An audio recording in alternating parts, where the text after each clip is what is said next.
We're down on the very busy red carpet for the premiere of Plastic. The action comedy tells the story of a duo who run a credit card fraud scheme but find themselves in some deep water when they steal from the wrong man.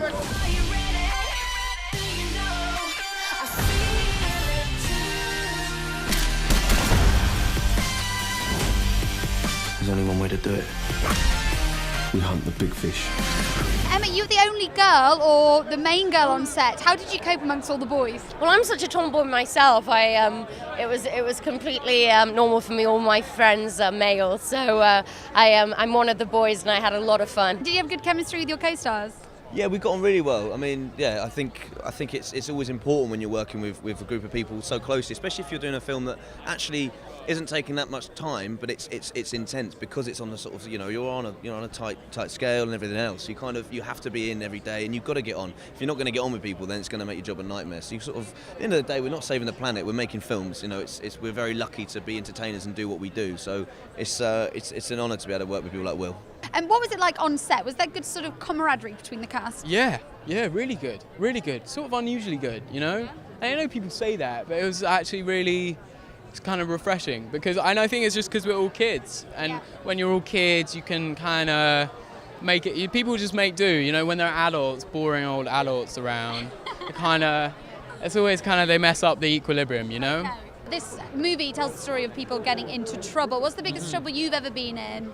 The biggest trouble I've ever been in, it would have almost definitely been at school.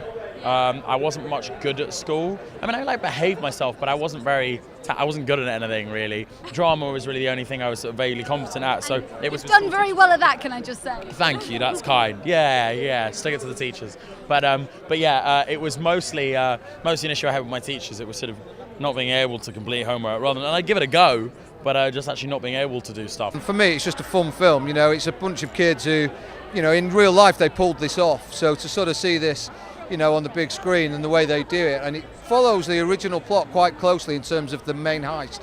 And it's fun. It's a really clever story. If these guys who did this would not have been, you know, criminals, I think they'd probably been investment bankers. This film is based around your antics. Yeah. Isn't that a little bit crazy that you've got a Hollywood film made after you? Totally crazy. I'm living in a dream world, you know. It's just absolutely, I've got no words, you know. What was your first reaction when you found out that they were going to make a film on your story?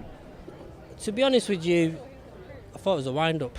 You know, when I met up with the guys, you know, I mean, you know, I just never thought this would happen. Not only that, the casting has been amazing. You know, Paramount, the distribution is going to be great. You know, Gateway Films, everyone has just pulled in. It's like, you know, like a family, and you know, I've loved it. Well, it's a fun film. You know, it's a lot of action in it. It's very stylish, very sexy. It's quite slick. This is something a little bit different. It's something a little bit special. It's obviously made in Britain with a little bit of American, so I think, you know, I just think people will watch it. It appealed to men, it appealed to women, and I think it appeals to that sort of young demographic. Let's go.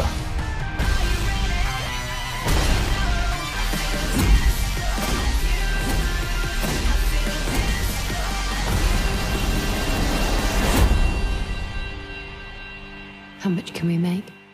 No limit.